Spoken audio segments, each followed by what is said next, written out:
Even the powerful queen cannot checkmate the king all by itself. Many times you will find yourself with just your king and queen against the other king, and you need to know how to finish the job. It can be pretty frustrating unless you know what you're doing. Let's see how it works. In this position, we can use an assisted checkmate idea to win the game in just one move. Notice that the white king and queen both meet on the G7 square, right next to the black king. The queen can move to that square, checking the black king, and since the white queen is protected by its own king, the game is checkmate.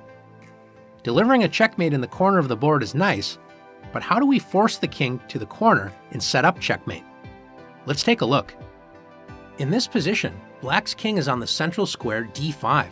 In order to checkmate the king, it must be forced to the edge of the board.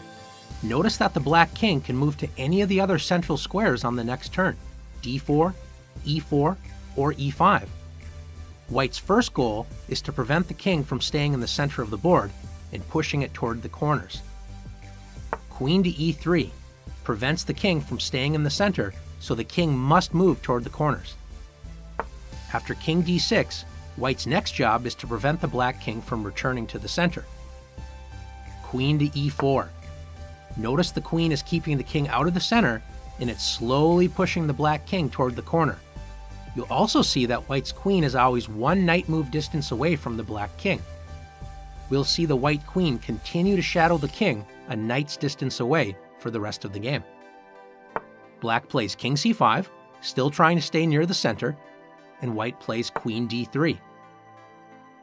After king C6, queen D4.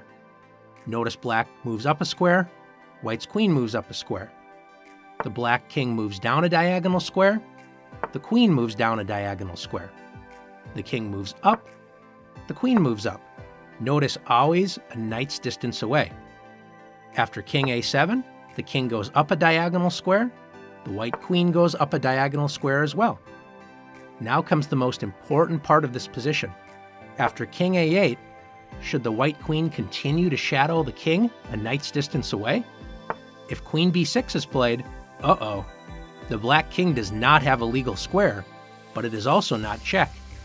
Do you remember what we call that when that happens? That's right, stalemate. It's a draw. So be sure to avoid that move. In this position, once you get the king into the corner, allow it to continue to dance on these two squares, back and forth, until your white king is able to set up an assisted checkmate. Let's see how that works. After king C2, king A7, king C3, king A8, king C4, king A7, king C5, king A8, king C6, king A7. Now that white's king is close to the queen, can you find an assisted checkmate in this position? That's right, queen to B7, checkmate. The white king assists the queen in delivering the checkmate to the king. Now that you've learned how to checkmate with the queen versus king, it's your turn to practice checkmating the king.